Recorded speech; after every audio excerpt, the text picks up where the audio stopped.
Kaya man guys akong client nga tulo ka session, ikaw na baka kay manguli ay naman balik atong client padung balik sa Hawaii. So kailangan jud ni nato tiwason karon. Bali ang una namong session kay nag-enhance mi sa tato sa client dito sa chest ug sa may bukton. So expected jud na ang mas lahi jud ang outcome sa karaan ug sa bag-o kay katong una namong gi-enhance kay mubaga na gid to siya. Ang plano ni sir kay puros jud ni Japanese iyang design, siya mismo ang nagpili. So kita as an artist kita na lay bali mo enhance sa gipili nga design ni sir. So mao na ni nga part nga ato na lang gi-freehan ang katong mga panit nga wala pay design. Syempre approve gina sa atong client una na to isuwat sa iyang panit. Ang inspo ani nga design kay katong Japanese food dog nga nagtunob sa Japanese warrior nga skull. So connected ri gyapon sila. So pwede ra mo mutanaw balik sa part 1 sa karaan nga tattoo ni sir para makita ninyo ang kalahian sa iyang bago nga tattoo. Wa gyud ni na mo damhang nga maabot mig tulo ka session kay kabaw pa lang mo si sir. Perting dako nga tawo murag yug si Darak. Taga Bukton ra man siguro kuan ni sir. So sige lang hapit naman si mahuman diring dapita. Paduong naman mi babaw. Tinuod jud bitaw no nga sakit jud ni diring dapita kaning may siko kaning sa ilawom sa kilikili.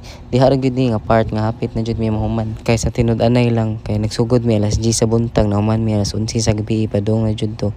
Nya kumaw na yung pinakataas na mga session sugad pag una pag second session ug katulo. Pero believe gyapon kay kung sir kinakaya gud niya ang siko nga usa sa pinakasakit nga part sa tattoo. So mauna niya ang most awaiting part ang final result, a total of 3 sessions and naa pa mi gamay nga enhance sa ilokan. So wa pa gyud sure mahuman bigod ni karong si Manaha kay si sir next week naman ni siya mauli.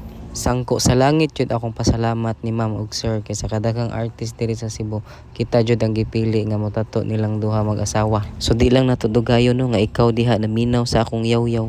May pag magpabook na lang ka na ko daro mo chat ka sa Messenger, Instagram ug TikTok. So wala na kani nga part boring na kayo kay wala na yung music video ato lang ni acapella diri nga kuan sounds. Ten ten ten ten ten ten